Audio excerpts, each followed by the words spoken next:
Assalamualaikum warahmatullahi wabarakatuh. Alhamdulillah wassalatu wassalamu ala rasulillah.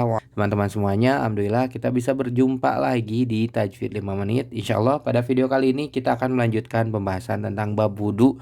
Setelah kemarin kita sudah membahas bab rukun wudu dari yang pertama sampai yang keenam, yaitu tartib.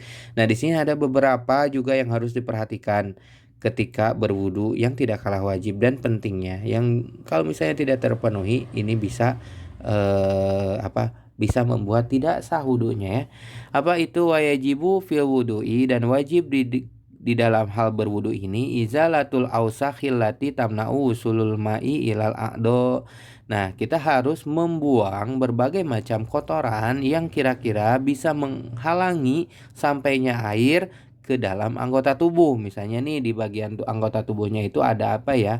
Ada cat misalnya gitu ya, atau ada stiker misalnya yang menempel, yang kira-kira kalau nggak diangkat itu anggota wudhu jadi nggak kena air. Nah, kita harus membersihkannya terlebih dahulu sebelum berwudhu. Bahkan tato ya, karena sebagian ulama mengatakan bahwa tato juga bisa membuat kita tidak sah untuk berwudhu, karena si tato ini menghalangi air masuk ke dalam kulit yang menghalangi. Wallahu alam. Tapi silahkan untuk membahas dengan para asatiz yang lebih kompeten, karena di sini tidak dibahas juga sih. Tapi apakah benar eh, apakah benar apa khusus tato ini emang panjang pembahasannya? Ada beberapa yang harus dibahas. Jadi silakan untuk bertanya langsung kepada para asatiz yang lebih kompeten. Di sini pokoknya segala sesuatu yang menghalangi air masuk ke dalam kulit, menghalangi menyentuh kulit, itu harus dibersihkan terlebih dahulu sebelum berwudu. Ilal a'doi ila inkana. Nah, ini juga harus diperhatikan. Ya, berarti gua jangan wudu dong, karena ini masih ada yang menghalangi. Lihat dulu di sini. Ila inkana fi izalatiha siddatu musyaqqatun wa mithluha. Kecuali susah banget gitu ya, kuat banget, dan musyaqqatun. Musyaqqatun itu merepotkan banget kalau misalnya dicopot, wa mithluha dan sebagainya. Dan sebagainya ya. Ini kira-kira repot, bisa membuat sakit gitu. Nah, demikianlah kalau misalnya susah ya. Wa mithluha, dan demikian pula kalau misalnya al ausahi alati tahtal adfari, misalnya ada kotorannya itu ada di atas kuku gitu ya.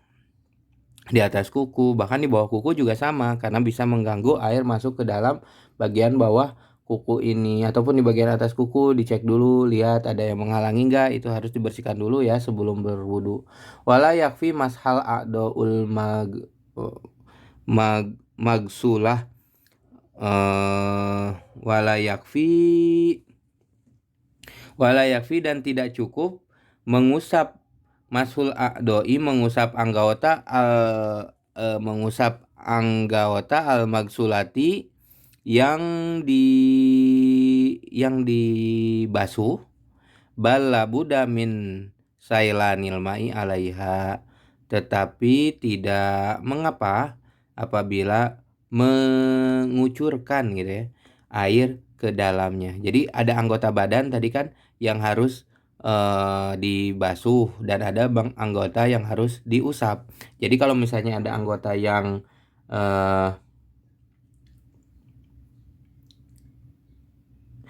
dibasuh, nggak perlu diusap gitu di sini.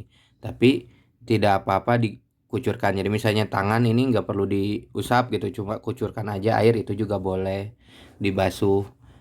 Nah, kalau kepala kan tadi diusap gitu ya. Tapi ini silahkan untuk bertanya dengan para ulama yang lebih kompeten di bagian ini ya. Takutnya saya ada kesalahan dalam menjelaskan. Oke.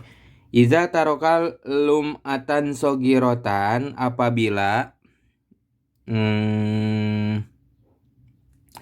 wa iza taroka, dan apabila misalnya ada satu bagian lum'atan sogirotan, sebuah bagian yang total sedikit, min uduin, dari anggota wudu ini, walau sahwan, walaupun karena lupa, lam yasihul wudu'u. Nah, ini juga harus diperhatikan, ini penting. Ini bisa jadi nggak sah wudunya kalau misalnya ada sebagian aja, satu total gitu. Meskipun nggak sengaja Satu tolol itu satu lingkaran kecil mungkin diameter setengah senti gitu atau seperempat senti misalnya. Ya nggak kebasuh nih. Gara-gara lupa misalnya. Itu sama bisa membuat wudhu tidak sah. Ataupun disengaja apalagi. Biarin aja deh. Cuma sedikit ini misalnya. Hati-hati bisa membuat wudhu tidak sah. Hakian yagsilaha hatta, maaf ini bukan hakian, hatta yagsilaha wa yaida gostal ado illati ba'daha, sehingga kita membasuhnya. Jadi misalnya kita udah selesai wudhu nih, pas dilihat tangan kita masih ada yang kering nih, waduh ini masih kering nih, wah gimana ya, berarti gua harus wudhu lagi dari awal ya? Enggak, kita cukup mengulang dibasuh aja itu anggota yang masih kering, terus anggota setelahnya, misalnya setelah tangan, rambut dibasuh lagi, kaki di rambut diusap lagi, kaki dibasuh lagi gitu ya. Demikianlah untuk menjelaskan tentang hal-hal yang harus diperhatikan selain rukun wudhu ini, dan juga hal-hal yang harus diperhatikan, yang wajib diperhatikan tadi dibuang kalau misalnya ada kotoran yang menghalangi, terus kalau di atas kuku, di atas kulit juga sama, terus jangan sampai setelah wudhu dicek adakah anggota yang masih kering, makanya tadi harus di antara jari jemarinya itu dibasuh, disaling selisih di antara jari jemarinya. Terus jangan lupa juga tartibnya juga penting ya. Oke teman-teman semuanya, wasunanu, insyaallah pada video selanjutnya kita akan membahas tentang sunat wudu. Apa aja sunat wudu? Mudah-mudahan kita bisa berjumpa lagi di video selanjutnya. Mohon maaf jika ada salah-salah kata. Walaupun minkum. Wassalamualaikum warahmatullahi wabarakatuh.